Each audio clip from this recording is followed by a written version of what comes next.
ॐ भूर्भुवः स्वः तत्सवितुर्वरेण्यं भर्गो देवस्य धीमहि धियो यो नः प्रचोदयात्। ॐ शान्ति शान्ति शान्तिः। नमस्ते माय डियर फ्रेंड्स, नमस्ते मेरे प्यारे दोस्तों। ये महर्षि से बातचीत का 25वां वीडियो है। ये वीडियो शुरू होता है महर्षि से बातचीत संख्या नंबर 266 से। मुसलमान प्रोफेसर ने पूछा, ऐसा मत है कि इच्छा का त्याग करना चाहिए, किंतु देह की कुछ अनिवार्य आवश्यकताएं हैं, क्या करना है? महर्षि, मुमुक्षु 3 साधनों से संपन्न होना चाहिए। नंबर 1 इच्छा, नंबर 2 भक्ति तथा नंबर 3 श्रद्धा। इच्छा से तात्पर्य है देह जनित इच्छाओं की पूर्ति बिना देह में राग रखे, यथा भूख, प्यास तथा मलमूत्र विसर्जन आदि। जब तक यह नहीं किया जाता, ध्यान में प्रगति नहीं हो सकती। भक्ति तथा श्रद्धा जानते ही हैं। भक्त इच्छाएं 2 प्रकार की हैं, निमन तथा श्रेष्ठ।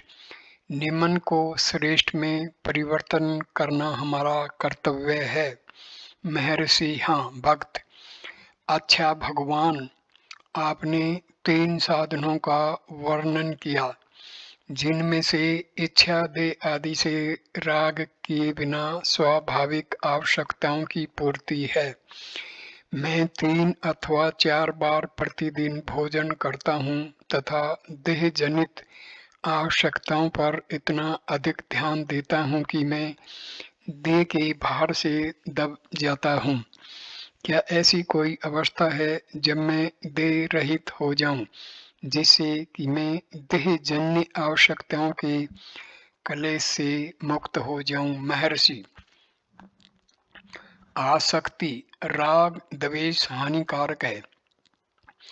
कर्म अपने आप में बुरा नहीं है। 3 अथवा 4 बार भोजन करने में कोई हानि नहीं है, किंतु केवल यही मत कहो मुझे इस प्रकार का भोजन प्रिय है और उस प्रकार का नहीं, तथा इसी प्रकार। इसके अतिरिक्त तुम जागृत अवस्था के 12 घंटों में ये भोजन आदि करते हो, न कि सुषुप्ति के समय में। क्या सुषुप्ति तुम्हें मुक्ति की ओर ले जाती है? यह मानना भूल है कि केवल निष्क्रियता मोक्ष करा देती है।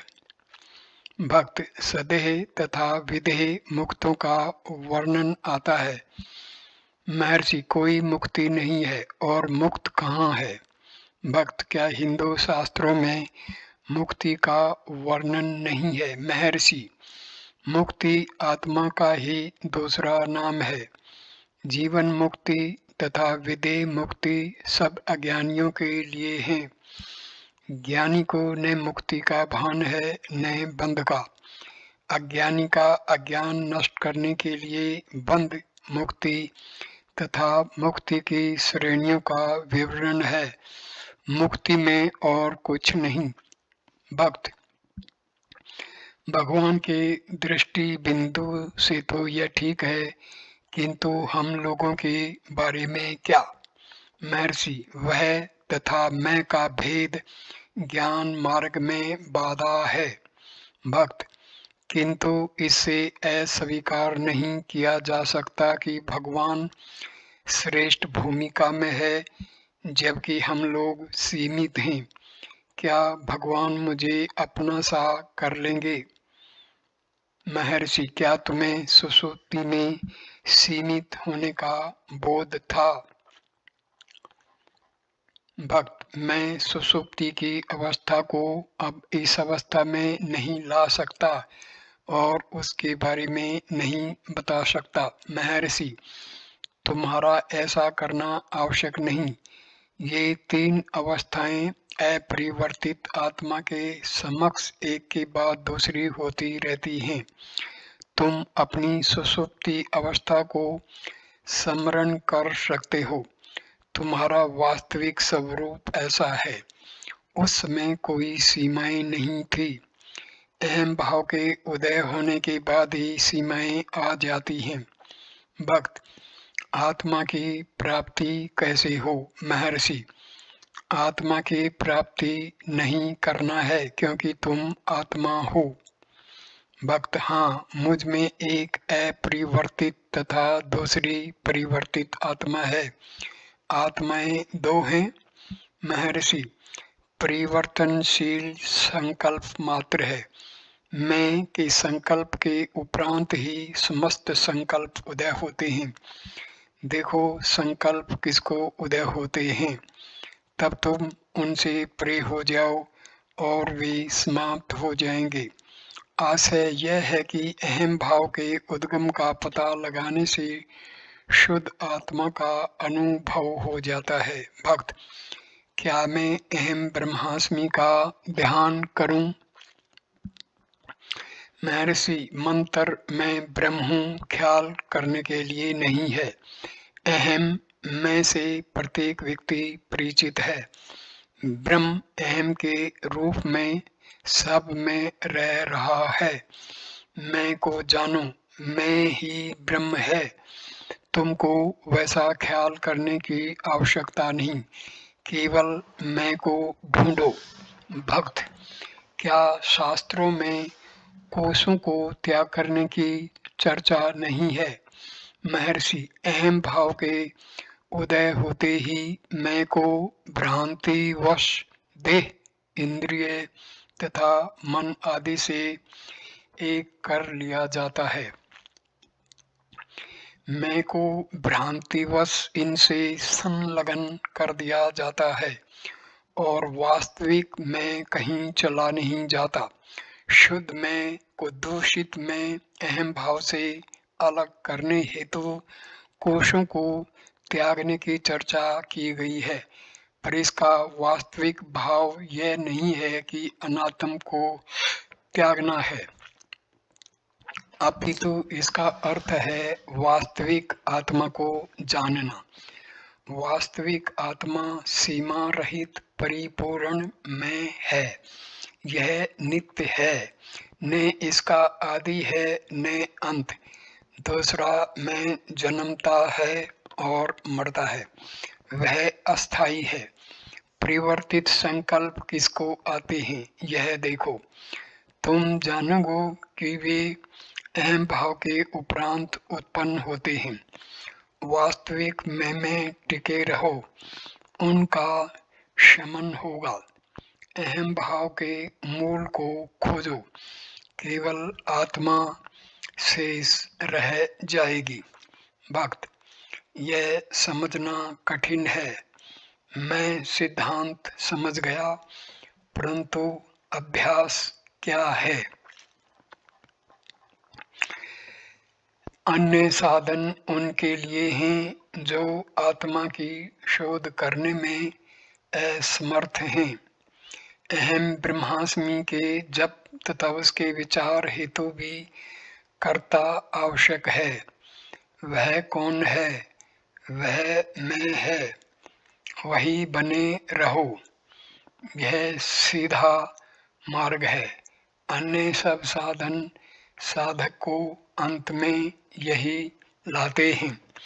भक्त, मुझे मैं का भान है, तथापि मेरे क्लेशों का अंत नहीं हुआ। महर्षि, यह मैं शुद्ध नहीं है। यह देह तथा इंद्रियों के संयोग से दूषित हो गया है। क्लेश किसको है, यह देखो।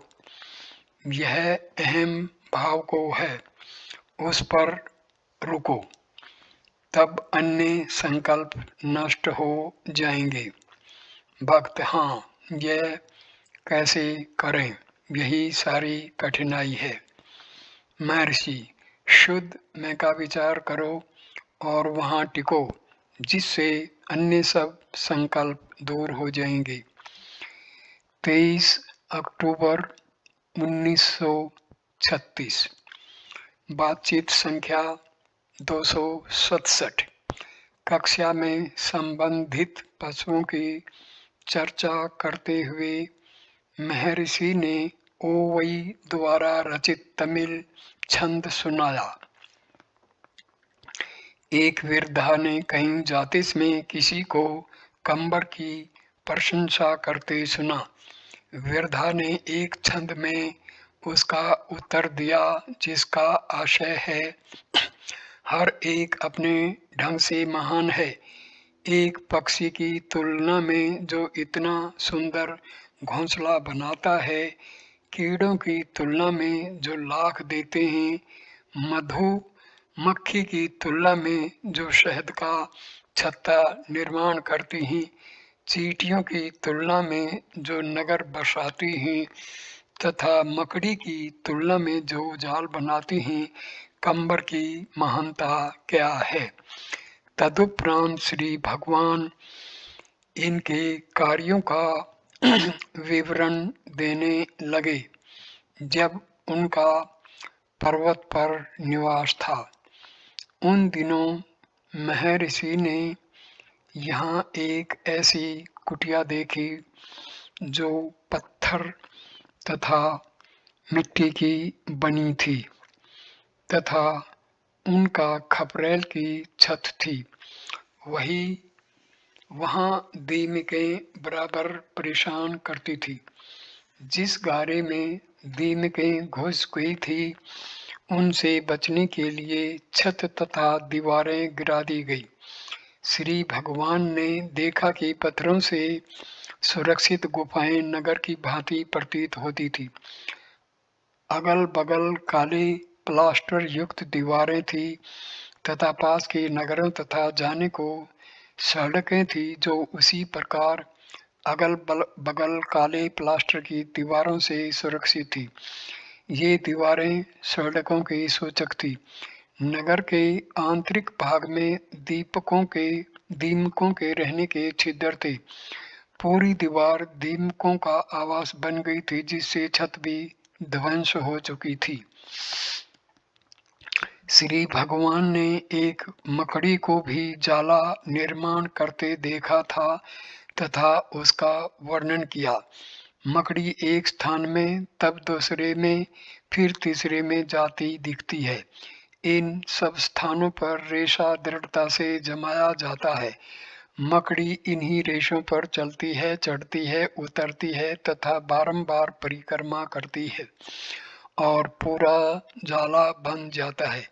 यह ज्यामिति की तरह होता है। जाल प्रातःकाल फैलाकर संध्या को पुनः लपेट लिया जाता है।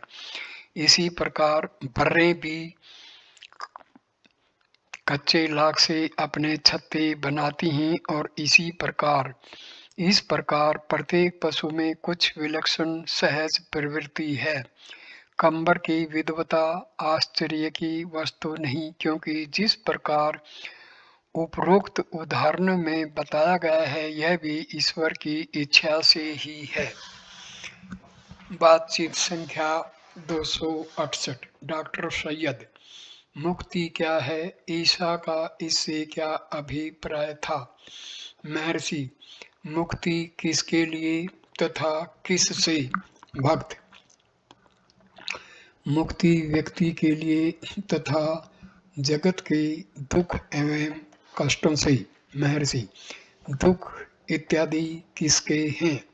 भक्त, मन के। महर्षि, क्या तुम मन हो? भक्त, अब मैं यह स्पष्ट करूं कि यह प्रश्न क्यों उठा। मैं ध्यान कर रहा था। मैं ईसा द्वारा कुछ भक्तों पर किए गए अनुग्रह पर विचार कर रहा था, जिनको मुक्ति प्राप्त हो गई। मैं श्री भगवान को उनके अनुरूप मानता हूँ। क्या मुक्ति इसी प्रकार के अनुग्रह का परिणाम नहीं है? मेरे प्रश्नों का यही आशय था। महर्षि, हाँ, ठीक। भक्त, मैं कौन हूँ? पुस्तिका में। स्वरूप दृष्टि का वर्णन है। उस अवस्था में दृष्टा एवं दृश्य दोनों ही होंगे। इसका अंतिम एकता से क्या सामंजस्य हो? महर्षि, तुम मुक्ति की इच्छा एवं कष्ट आदि का निवारण क्यों चाहते हो? जो इनकी कामना करता है वह इनको देखता भी है। यह ऐसा है। सचेतनता ही दृष्टि है। यह दृग दृश्य भाव से युक्त होता है। क्या सचेतनता आत्मा से पृथक हो सकती है? आत्मा ही सब कुछ है। भक्त, निज स्वरूप से अहम को किस प्रकार अलग देखें? महर्षि, जिसका उदय तथा पतन है वह अहम दृश्य मात्र है। जो अनादि एवं अनंत है वही नित्य आत्म चैतन्य है।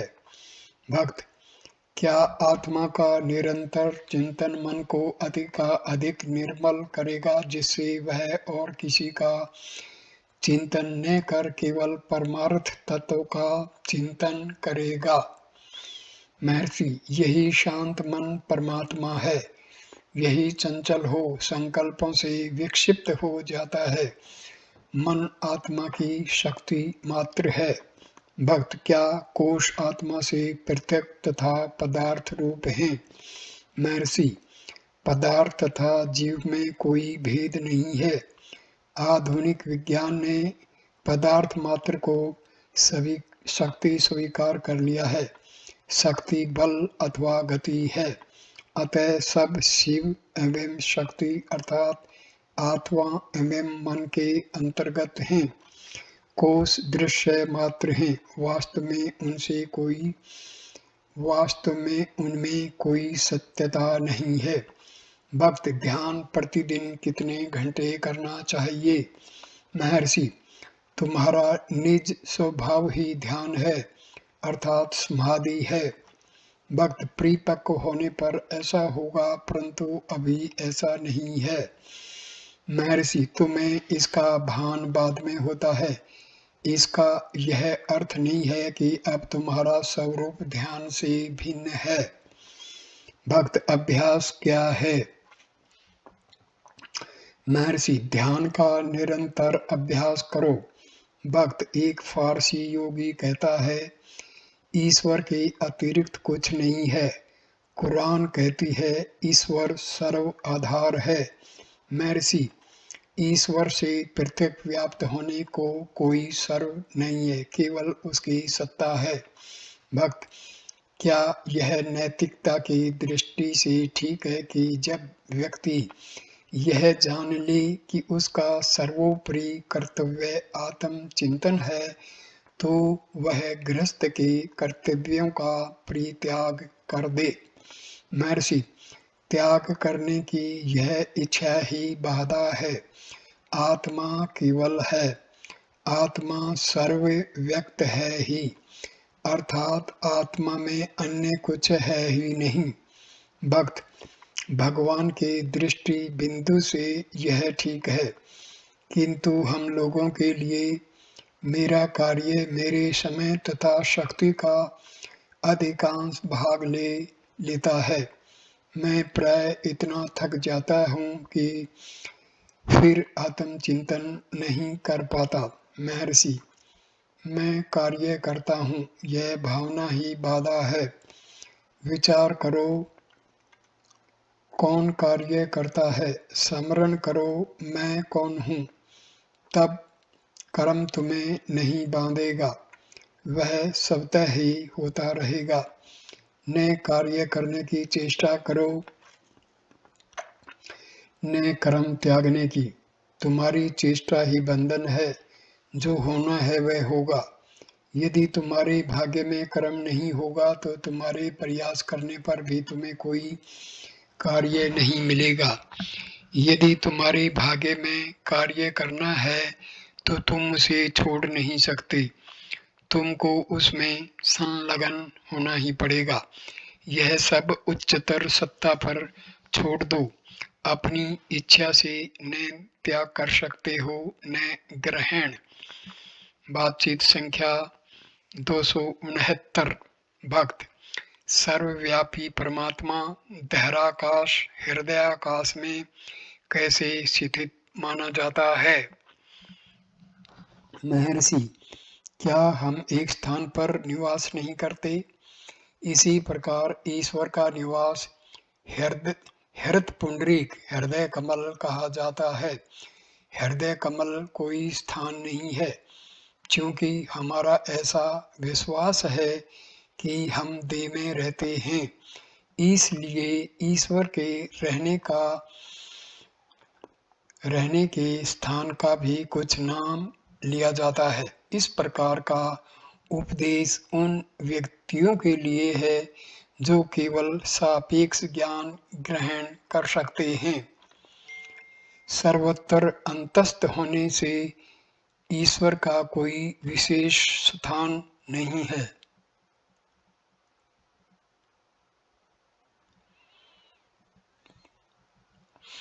क्योंकि हम अपने को देह में स्थित मानते हैं, हमारा यह भी विश्वास है कि हमारा जन्म होता है, किंतु हम गहन निद्रा में देह, ईश्वर अथवा साक्षात्कार की पद्धति का विचार नहीं करते। तथापि जागृति में हम देह भाव में दृढ़ रहकर अपने को देह में स्थित मानते हैं। पर ब्रह्म वह है जिससे देह उत्पन्न होता है, उसी में निवास करता है तथा उसी में घुर जाता है। तथापि हम सोचते हैं कि हम देह के अंदर निवास करते हैं, अतः इस प्रकार उपदेश दिया जाता है। उपदेश का अर्थ है अंतर्मुख होना। बातचीत संख्या नंबर 270। नेलोर में अंग्रेजी के प्रवक्ता श्री जीवी सुब्रमण्या ने जिज्ञासा की, ब्रह्म वह है जिससे यह सर्वव्याप्त है। येन सर्वम इदम ततम गीता। पाठ नंबर 18, श्लोक नंबर 46। तथापि श्री कृष्ण भगवत गीता के 10वें अध्याय में विभूतियों का विशेष रूप से वर्णन करते हैं। महर्षि, विशेष रूप से वर्णन अर्जुन के एक निश्चित प्रश्न के उत्तर फल स्वरूप हुआ है, जो उपासना की सुविधा के लिए भगवान की विभूतियां जानना चाहता था। वास्तव में ईश्वर ही सब कुछ है, उससे पृथक कुछ भी नहीं है। भक्त, ऐसा कहा जाता है कि मनुष्य जीर्ण शरीर को त्याग कर नवीन देह धारण करता है। क्या यह कथन बच्चों की मृत्यु पर भी लागू होता है?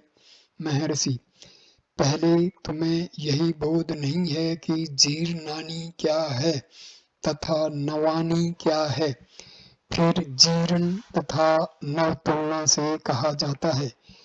जो एक राजा के लिए पुराना होगा वही एक भिक्षु के लिए नया हो सकता है। वास्तविकता यह है कि व्यक्ति तो मुक्ति तक के समय की देह की अवस्था को प्रकट करता है।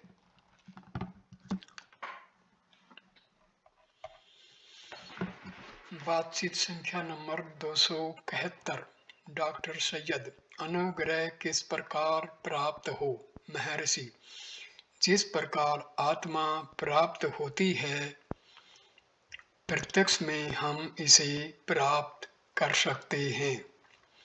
महर्षि, आत्म समर्पण से। भक्त, अनुग्रह को ही आत्मा बताया गया था, तब क्या मुझे स्वयं की आत्मा को समर्पण करना चाहिए? महर्षि, हाँ, जिसके अनुग्रह की इच्छा है उसी के प्रति समर्पण करो। ईश्वर, गुरु तथा आत्मा एक के ही अलग दृश्य हैं। भक्त, मेरे समझने हेतु अधिक स्पष्ट करने की कृपा करें। महर्षि, जब तक तुम अपने को जीव मानते हो, तब तक तुम ईश्वर में आस्था करते हो। ईश्वर की पूजा करने पर ईश्वर गुरु रूप में प्रकट होता है।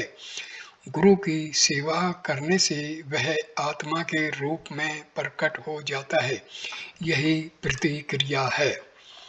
बातचीत संख्या नंबर 272। भक्त, दुर्भिक्ष, महामारी आदि घोर विपत्तियां संपूर्ण विश्व को अत्यधिक ग्रस्त किए हुए हैं। इस स्थिति का क्या कारण है? महर्षि, यह सब अनुभूति किसे होती है? भक्त, इससे मुझे संतोष नहीं होगा, मुझे सर्वत्र दुख दिखता है। महर्षि, अपनी सुषुप्ति में तुम्हें जगत तथा दुख का भान नहीं होता था। अपनी जागृत अवस्था में तुम्हें इनका भान होता है। उसी अवस्था में स्थिर रहो जिसमें तुम इनसे दुखी नहीं थे।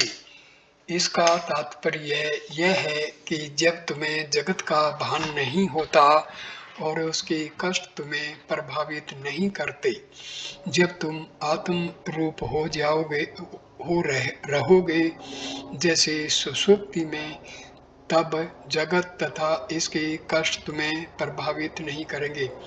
अतः अंतर्मुख हो, आत्मा को देखो, तब जगत तथा उसके दुखों का अंत हो जाएगा। भक्त, किंतु यह स्वार्थ परायणता है।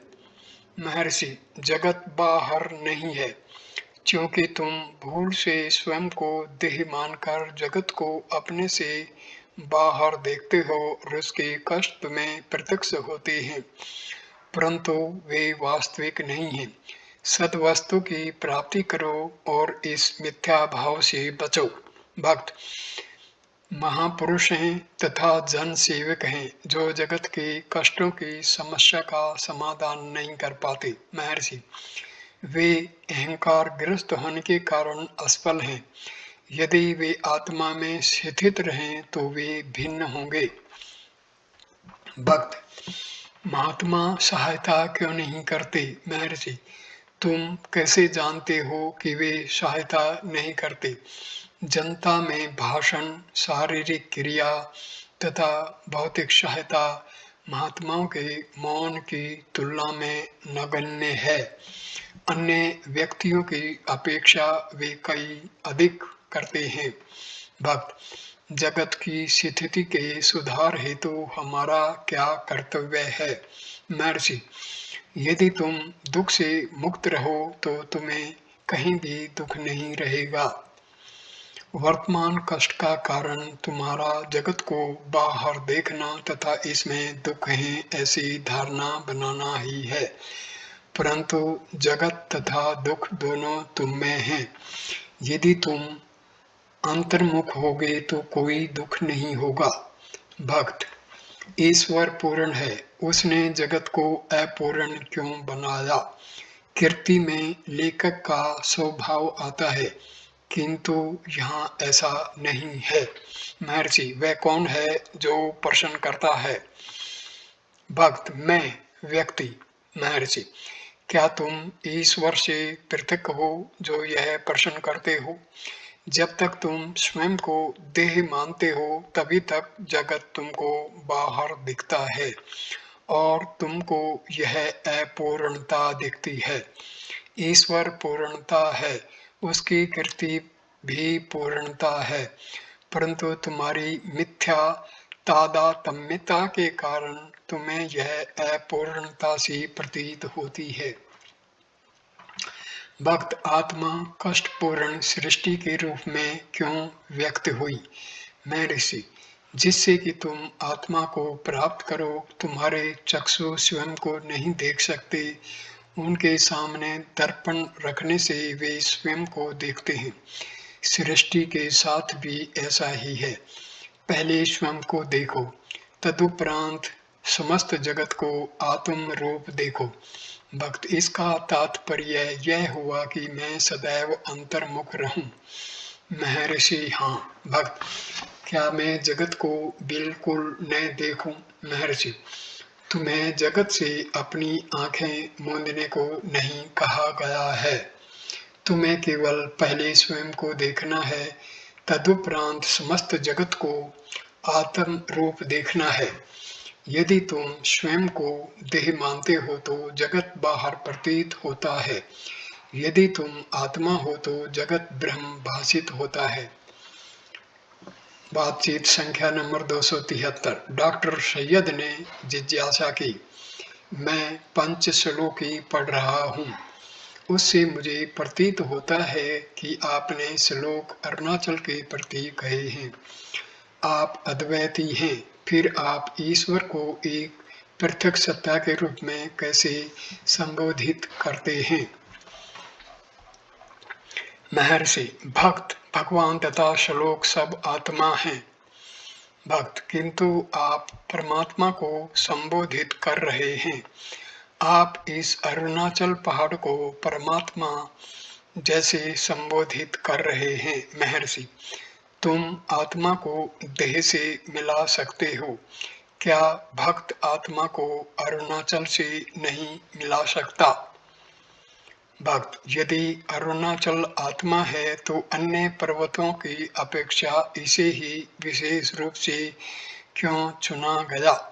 ईश्वर सर्वत्र है, आप अरुणाचल के रूप में उसका विशेष रूप से वर्णन क्यों करते हैं? महर्षि, तुम्हें इलाहाबाद से इस जगह आने के लिए किसने आकर्षित किया और यहाँ सब और बैठे हुए व्यक्तियों को किसने आकर्षित किया? भक्त, श्री भगवान ने।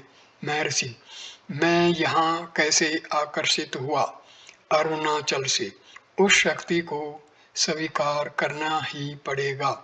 फिर अरुणाचल भी भीतर है, बाहर नहीं। आत्मा अरुणाचल है।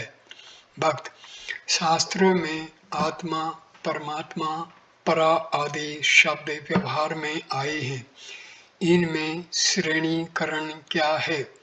महर्षि, शब्द के उपयोग करने वाले के लिए इन सब का एक ही अर्थ है, किंतु अन्य व्यक्ति अपने विकास के अनुसार भिन्न अर्थ लगाते हैं। भक्त, परंतु एक ही वस्तु के लिए इतने अधिक शब्दों का प्रयोग क्यों है? महर्षि, यह परिस्थिति के अनुसार होता है। इन सब का आशय आत्मा है। परा का आशय निरपेक्ष अथवा द्वंद्वातीत है, अर्थात ब्रह्म है। भक्त, हृदयपन ध्यान करने हेतु क्या मुझे दाहिने वक्ष पर ध्यान करना चाहिए?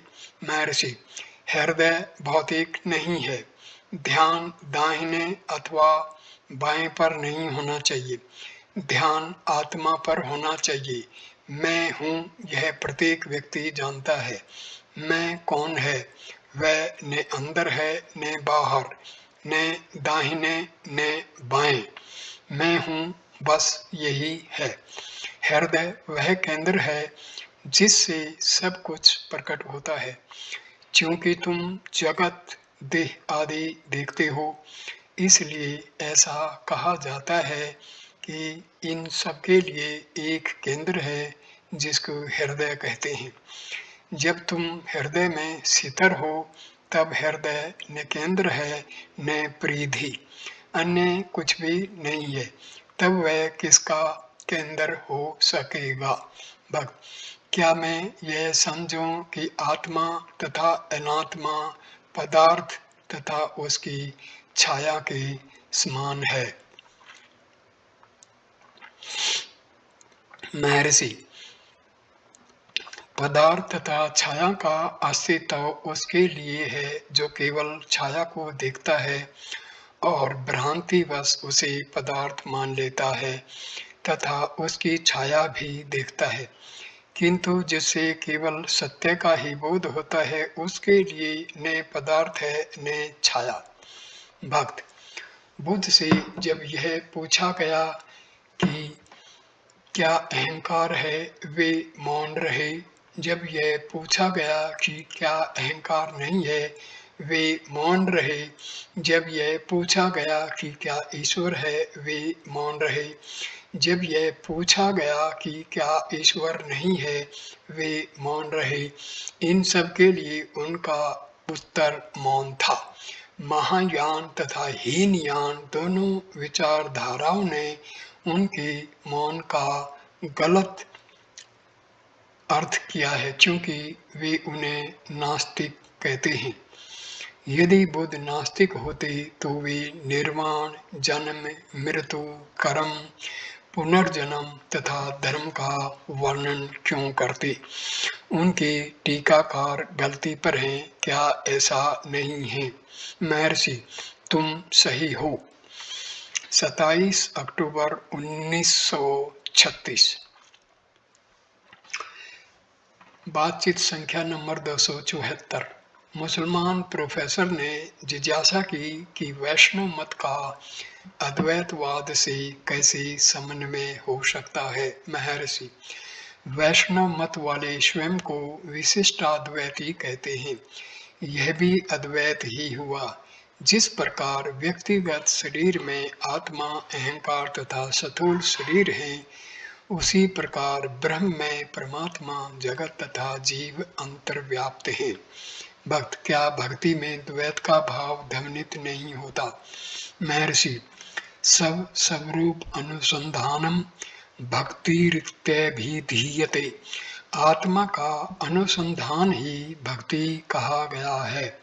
भक्ति तथा आत्मा अनुसंधान एक हैं और समान हैं। अद्वैतियों की आत्मा ही भक्तों का ईश्वर है। भक्त, क्या समस्त संप्रदायों के मूल संस्थापकों का आध्यात्मिक सोपान है जो मनुष्य के आध्यात्मिक कल्याण के प्रति जागरूक रहते हैं? महर्षि, वे हों अथवा न हों, यह एक अनुमान मात्र है। आत्मा प्रत्यक्ष है, इसको जान लो और अनुमान को समाप्त कर दो। कोई एक उपरोक्त सोपान को स्वीकार करे, दूसरा न भी करे, परंतु आत्मा का कोई विरोध नहीं कर सकता। भक्त, प्रवृत्ति तथा निवृत्ति मार्ग के संबंध में श्री भगवान का क्या मत है? महर्षि, हाँ, दोनों का वर्णन है। जिज्ञासा क्या है? भक्त, दोनों में उत्तम कौन सा है? महर्षि, यदि तुम केवल शुद्ध तथा सहज आत्मा की अनुभूति करो, यह निवृत्ति है। यदि तुम आत्मा को जगत सहित देखते हो, यह प्रवृत्ति है। दूसरे शब्दों में, अंतर्मुखी मन निवृत्ति है तथा बहिर्मुखी मन प्रवृत्ति है, परंतु आत्मा से परे कुछ भी नहीं है। दोनों एक ही हैं। आध्यात्मिक सोपान के संबंध में भी इसी प्रकार है। आत्मा से अन्यत्र उनका कोई अस्तित्व नहीं है। वे केवल आत्मा में हैं तथा आत्म रूप रहते हैं। आत्मा का साक्षात्कार ही सबका एकमात्र लक्ष्य है। 5 नवंबर 1936। 275वीं बातचीत। वार्ता के मध्य एक व्यक्ति ने श्री ब्रंटन तथा एक महिला के रात्रि को घर लौटते समय आधे पर्वत पर उत्तर से दक्षिण की ओर धीरे धीरे चलता हुआ जो चमकता प्रकाश देखा था, उसकी चर्चा की। श्री भगवान ने कहा, ज्ञान ही इस पर्वत के आकार में है। भक्त, भौतिक नेत्र इसे कैसे देख सकता है? महर्षि, संबनद्दर ने गाया है, जिसने मेरे हृदय को वश में कर लिया है अथवा जिसने मेरे हृदय को अपना बंदे बना लिया है, उसका मैं अपने मन में यशगान करता हूँ। हृदय मुग्ध हो जाता है, परिणामतः मन भी हृदय में डूब जाता है, तथापि स्मृति अवशेष रह जाती है, जिससे संत बाद में ईश्वर का यशगान करता है। इसके बाद एक युवक शिष्य के अनुभव का प्रसंग बताया गया। एक सुशिक्षित और संपन्न शरीर से स्वस्थ तथा शांत मन का युवक श्री भगवान के चित्र के समक्ष घर पर बैठा आकृति का ध्यान कर रहा था।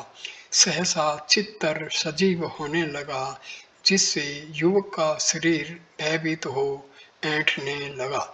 उसने अपनी माँ को पुकारा। माँ ने आकर उससे उसका कारण पूछा। उसकी आकृति देख चारों ओर एकत्रित हुए उसके संबंधी घबरा गए। युवक को लोगों की उपस्थिति का बोध था, तथापि एक रहस्यमय शक्ति ने उसे वश में कर लिया था, जिससे वह अपनी रक्षा कर रहा था। वह कुछ समय तक अचेत रहा। चेतना आने पर वह पुनः भय से ग्रस्त हो गया। लोग चिंतित हो उठे और उसको स्वस्थ करने के लिए औषधि देने लगे। बाद में जब वह तिरुवन्नमलाई आया तो उसे वैसा ही अनुभव की संभावना का भय बना रहा। श्री भगवान के सानिध्य ने किसी बुरी घटना को नहीं होने दिया, किंतु जब कभी वह कक्ष से बाहर दूर निकलता था, वह शक्ति उस पर हावी होकर उसे भय से जकड़ लेती थी। श्री भगवान ने कहा, क्या ऐसा है? मुझे किसी ने पहले यह नहीं बताया।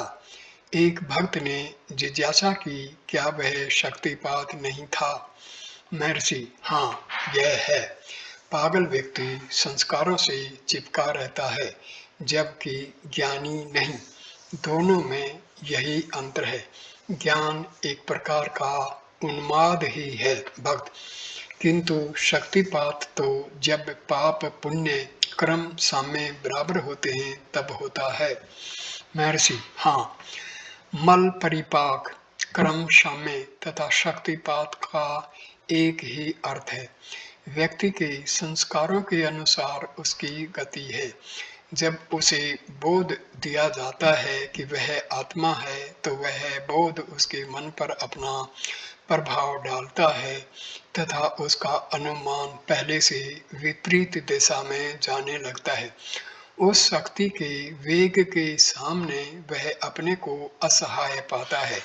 मैं आत्मा हूँ, इस बात को वह जिस प्रकार अनुमान करता है, उस स्थिति के अनुसार उसका अनुभव होता है। उसकी वह चाहे जो कुछ भी कल्पना कर ले, केवल शक्तिपात ही सत्य एवं सही अनुभव प्रदान करता है। जब मनुष्य उपदेश ग्रहण करने की योग्यता प्राप्त कर लेता है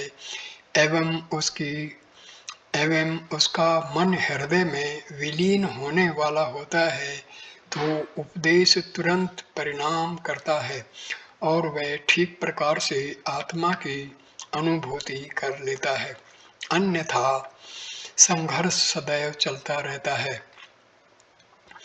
मनोनाश, ज्ञान तथा चित्तेकाग्रता का एक ही अर्थ है। बातचीत संख्या 276। यूपी की विशिष्ट महिला अपने भाई, एक सहेली तथा एक भारी बदन के अंग रक्षक के साथ आई। कक्ष में आकर महिला ने श्री महर्षि को अत्यंत आदर एवं भाव सहित प्रणाम किया तथा श्री भगवान के समक्ष ऊनी नमदे पर बैठ गई। श्री भगवान उस समय तेलुगु में त्रिलिंग समाचार पत्र में प्रकाशित एक बालक के पुनर्जन्म से संबंधित समाचार पढ़ रहे थे। बालक अब 13 वर्ष का है तथा लखनऊ के समीप एक गांव में राजकीय उच्च विद्यालय में पढ़ता है। जब वह 3 वर्ष का था, तब वह इधर उधर भूमि खोदता रहता था। पूछने पर वह कहता था कि मैं भूमि में छिपाई हुई कुछ वस्तु पाने का प्रयास कर रहा हूँ। जब उसकी 4 वर्ष की आयु हुई, तब उसके घर में किसी का विवाह समारोह संपन्न हुआ। विदा होते समय अतिथियों ने हंसी में कहा कि जब इस बालक का विवाह होगा वे फिर आएंगे, परंतु बालक ने मुड़कर कहा, मेरा विवाह पहले ही हो चुका है, मेरे 2 पत्नियां हैं। फिर प्रश्न किए जाने पर कि वे कहाँ हैं, तो उसने एक ग्राम में ले जाने की इच्छा प्रकट की तथा वहां जाकर उसने 2 स्त्रियों की ओर संकेत कर उन्हें अपनी पत्नी बताया। अब पता चला कि उनके पति के स्वर्गवास तथा उस बालक के जन्म के बीच 10 माह का समय बीता था। जब यह प्रसंग महिला को बताया गया तो उसने जिज्ञासा की कि क्या व्यक्ति की मृत्यु के उपरांत की स्थिति मालूम करना संभव है। श्री भगवान ने कहा, कुछ का जन्म तुरंत हो जाता है, अन्य का कुछ काल व्यतीत होने पर होता है और कुछ पृथ्वी पर जन्म न लेकर बाद में उच्चतर लोक में मुक्ति पाते हैं तथा अत्यंत सीमित व्यक्ति ही यहाँ और अभी मुक्त हो पाते हैं। महिला, मेरा आशय यह नहीं है, क्या मृत्यु के बाद उस व्यक्ति की अवस्था का पता लगाना संभव है। महर्षि, यह संभव है, किंतु इसे जानने का प्रयास क्यों।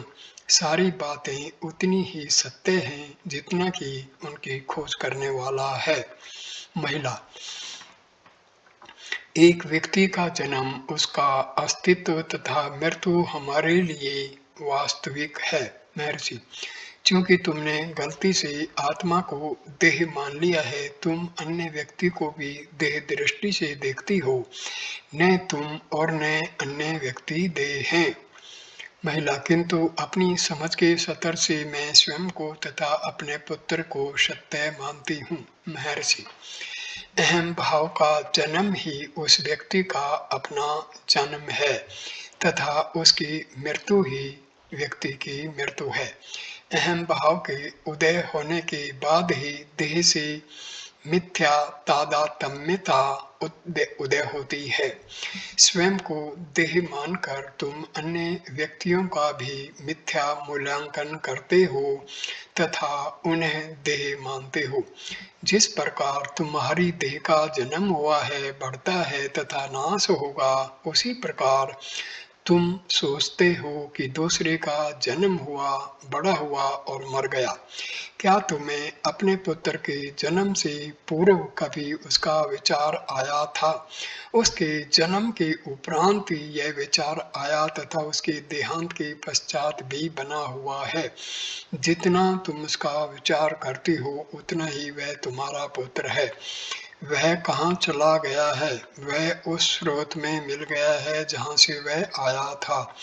उसकी तुम्हारे साथ एक रूपता है, जब तक तुम हो वह भी है। यदि तुम स्वयं की देह से तादात्म्यता करना छोड़ दो किंतु वास्तविक आत्मा की अनुभूति करो तो यह भ्रांति समाप्त हो जाए। तुम नित्य हो, इस प्रकार दूसरे भी नित्य प्रतीत होंगे। जब तक इस सत्य की अनुभूति न कर लोगे तब तक मिथ्या ज्ञान एवं मिथ्या तादात्म्यता से उत्पन्न मिथ्या मूल्यांकन के कारण वह शोक सदैव रहेगा। महिला, श्री भगवान के अनुग्रह से मुझे सत्य ज्ञान की प्राप्ति हो। महर्षि, अहम वृत्ति से मुक्त हो जाओ। जब तक मैं जीवित है तब तक शोक है, जब मैं नहीं रहता तब शोक भी नहीं रहता। सुषुप्ति की अवस्था पर विचार करो। महिला, हाँ, किंतु जब मैं अहम वृत्ति पर एकाग्र होती हूँ तब दूसरे संकल्प उदय होते हैं और मुझे अशांत करते हैं। महर्षि, देखो ये संकल्प किसके हैं, वे नष्ट हो जाएंगे, उनका मूल केवल अहम वृत्ति में है। इस पर डटे रहो तो वे लुप्त हो जाएंगे। महर्षि ने पुनः योग वासिष्ठ के पंचम सर्ग के 20वें अध्याय में वर्णित पुण्य तथा पाप की कथा की ओर ध्यान दिलाया। जब पुण्य अपने माता पिता के देहांत के समय पाप को सांत्वना देता है तथा उसे आत्मज्ञान की ओर प्रवृत्त करता है, फिर सृष्टि को उसके दो पक्षों से देखना है, ईश्वर सृष्टि तथा जीव सृष्टि। इन दोनों में से जगत ईश्वर सृष्टि है तथा जीव से इसका संबंध जीव सृष्टि है। जीव सृष्टि जगत का विचार किए बिना दुख एवं सुख का उदय करती है। पंचदशी से एक कहानी कही गई है। दक्षिण भारत के एक ग्राम में दो युवक रहते थे। वे उत्तर भारत की तीर्थ यात्रा को निकले। उनमें से एक की मृत्यु हो गई। दूसरे ने जो कुछ कमाई कर रहा था, उसने कुछ मास ठहरकर घर जाने का निश्चय किया। इसी समय उसे एक तीर्थ यात्रा करता हुआ व्यक्ति मिला, जिससे उसने अपने तथा दिवंगत साथी के समाचार दक्षिण भारत के ग्राम तक पहुंचा देने को कहा। तीर्थ यात्री ने समाचार पहुंचाए, किंतु गलती से दोनों के नाम बदल दिए। इसका परिणाम यह हुआ कि मृतक के माता पिता उसके सुरक्षित रहने के उपलक्ष्य में आनंद मनाने लगे तथा जीवित व्यक्ति के माँ बाप शोक करने लगे। इस प्रकार तुम देखोगे कि सुख अथवा दुख का वास्तविकता से कोई संबंध नहीं है। यह मानसिक अवधारणाओं के कारण है। इसके लिए जीव सृष्टि उत्तरदायी है। जीव भाव को खत्म कर दो, न दुख रहेगा न सुख, किंतु सदैव के लिए केवल आनंद ही रहेगा। जीव भाव को खत्म करने का अर्थ है आत्मा में विश्वास करना। महिला: मैंने यह सब सुना। यह सब मेरी समझ से बाहर है। श्री भगवान से मेरी प्रार्थना है कि यह सब समझने में मेरी सहायता करें। मैं मैसूर में एक झरना देखने गई थी। झरने का दृश्य मनोहर था। जल स्रोत अंगुलियों की आकृतियों में चट्टानों को पकड़ने का प्रयास करते प्रतीत होते थे, पर धारा प्रवाह में नीचे गहराइयों में ढकेले जा रहे थे। मुझे यह दृश्य व्यक्तियों द्वारा अपने वर्तमान वातावरण से चिपके रहने जैसी अवस्था का लगा, परंतु मैं भी उसी से चिपकी हुई हूँ। मैं यह अनुमान नहीं कर सकती कि हम मौसम के पुष्प, फल तथा वृक्षों की पत्तियों से अधिक अच्छे नहीं हैं। मुझे पुष्प प्रिय हैं, तथापि यह विचार मुझे प्रभावित नहीं करता। कुछ क्षणों के बाद महिला ने कहा कि उसका विचार महर्षि से मृत्यु तथा उससे संबंधित विषयों पर प्रश्न करने का था, किंतु फिर उसने पूछा नहीं। तथापि महर्षि समाचार पत्र में उसी विषय को पढ़ते रहे थे तथा उसी विषय पर ज्ञान चर्चा हुई। लक्ष्मी गाय को देखकर महिला ने विदा ली। 9 नवंबर 1936। बातचीत संख्या 277। श्री कोहन: संकल्प क्या है? मेरा अभिप्राय यह है कि इसका पंचकोशों में कहाँ स्थान है? महर्षि: सर्वप्रथम अहम वृत्ति उदय होती है, तदुपरांत अन्य संकल्प। वे ही मन हैं। मन दृश्य है तथा मैं दृष्टा है। क्या मैं के बिना इच्छा हो सकती है? वह मैं ही समाई हुई है। अहम वृत्ति विज्ञान में कोश है, इच्छा इसी में निहित है।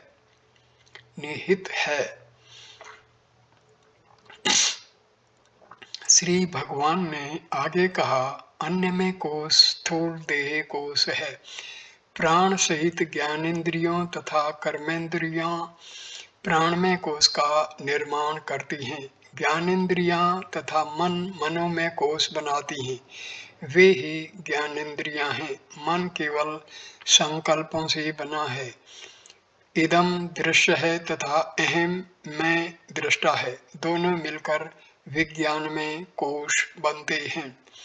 10 नवंबर 1936। बातचीत संख्या नंबर 278। हिंदू धर्म अंगीकार करने वाली पोलैंड की कुमारी डब्ल्यू उमा देवी कश्मीर की यात्रा करके वहां के चित्र लाई थी जिन्हें हम देख रहे थे। श्री भगवान ने विनोद करते हुए कहा, यात्रा का कष्ट बिना उठाए हमने ये स्थान देख लिए। भक्त, मैं कैलाश जाना चाहती हूँ। महर्षि, यदि प्रारब्ध में हो तभी इन स्थानों को देखा जा सकता है, अन्यथा नहीं। सब कुछ देख लेने के पश्चात भी इस गोलार्ध में नहीं तो दूसरे में और अधिक स्थान भी देखने को बाकी रहेंगे। ज्ञान से अभिप्राय है जो ज्ञात है, उससे जो परे है उससे अनभिज्ञता। ज्ञान सदैव ही सीमित है। कुछ समय के पश्चात महर्षि ने कहा, अपर दुर्बल तथा वृद्ध होते हुए भी कैलाश यात्रा पर चल पड़ा।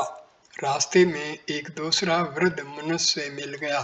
उसने उसे वहां जाने से रोकने के लिए प्रयास किया और बताया कि वहां पहुंचना बहुत ही कठिन है, परंतु अपर हठी था और कहने लगा, मैं इस प्रयास में अपने प्राणों की जोखिम लेने को तैयार हूँ।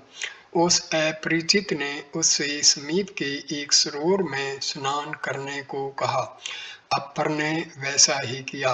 उसे कैलाश का तत्काल वहीं दर्शन हुआ। यह सब कहाँ हुआ? यह हुआ तिरुवैयार में, तंजौर से केवल 9 मील की दूरी पर। तब कैलाश कहाँ है? कैलाश मन के अंदर है अथवा बाहर। यदि वास्तव में तिरुवैयार में कैलाश है तो वह अन्य लोगों को भी देखना चाहिए, परंतु यह अनुभूति केवल अपर को ही हुई। इस प्रकार दक्षिण के अन्य तीर्थों के संबंध में भी यही प्रचलित है कि वे शिव के निवास हैं और भक्तों को उनका इसी रूप में दर्शन हुआ है। उनके दृष्टिकोण से यह सत्य है, सब कुछ अंदर है, बाहर कुछ भी नहीं है। बातचीत संख्या नंबर 279। भक्त, मृत्यु के उपरांत मनुष्य को पुनर्जन्म में कितना समय लगता है? मृत्यु के तुरंत बाद ही अथवा कुछ समय पश्चात? महर्षि, जन्म से पूर्व तुम क्या थे यह तुमको नहीं मालूम, तथापि तुम यह जानने को उत्सुक हो कि मृत्यु के बाद तुम क्या होगे। क्या तुम जानते हो कि अब तुम क्या हो? जन्म तथा पुनर्जन्म देह का होता है। तुम आत्मा को देह से मिला रहे हो। यह मिथ्या तादात्म्यता है। तुम देह का जन्म तथा मरण यथार्थ मानकर एक के आभास को दूसरे से मिला रहे हो। अपनी वास्तविक स्वरूप को जान लो और तब यह प्रश्न नहीं रहेगा। जन्म तथा पुनर्जन्म की चर्चा केवल इस हेतु की जाती है कि जिससे कि तुम इस प्रश्न पर विचार करो और यह जान लो कि न जन्म है न पुनर्जन्म। उनका संबंध देह से है, आत्मा से नहीं। आत्मा को जान लो तथा संदेहों से अशांत मत हो। बातचीत संख्या नंबर 280। भक्त, क्या आप मुझे माया से मुक्त होने में सहायता कर सकते हैं? महर्षि, माया क्या है? भक्त, जगत में आसक्ति। महर्षि, क्या जगत तुम्हारी गहन निद्रा में था, तब क्या इसमें आसक्ति थी? भक्त, नहीं थी। महर्षि, तब तुम वहां थे अथवा नहीं? भक्त, हो सकता है। महर्षि, तब क्या तुम सुषुप्ति में अपने अस्तित्व से इनकार करते हो? भक्त मैं नहीं करता। महर्षि अतः तुम अभी भी वही हो जो सुषुप्ति में थी। भक्त हाँ। सुषुप्ति जगत का अभाव, आसक्ति का अभाव, आत्मा। जागृति जगत, आसक्ति, आत्मा। तब वह कौन है जो अभी इस समय माया के संबंध में प्रश्न उठा रहा है। भक्त सुषुप्ति में मन का अभाव था, जगत तथा आसक्ति मन की है। महर्षि ऐसा ही है, जगत तथा उसके प्रति आसक्ति मन की, आत्मा की नहीं। जगत तथा उसके प्रति आसक्ति मन की है, आत्मा की नहीं। भक्त मैं सुषुप्ति में अनभिज्ञ था। महर्षि यह कौन कह रहा है कि वह अनभिज्ञ था? क्या वह अभी भी अनभिज्ञ नहीं है? क्या वह ज्ञानी है? यहाँ संग दोष से दूषित आत्मा अनभिज्ञता की चर्चा कर रहा है। भक्त तब क्या सुषुप्ति में शुद्ध आत्मा था? महर्षि वह कोई संशय नहीं कर रहा था, वह स्वयं को अपूर्ण अथवा अशुद्ध अनुभव नहीं कर रहा था। भक्त यह आत्मा तो सभी में समान है, मृत देह में भी। महर्षि किंतु मनुष्य सुषुप्ति में अथवा मृत देह में प्रश्न नहीं करता। विचार करो, प्रश्न कौन करता है? यह तुम हो। क्या तुम सुषुप्ति में नहीं थे? उस समय अपूर्णता क्यों नहीं थी? शुद्ध आत्मा अस्तित्व मात्र है।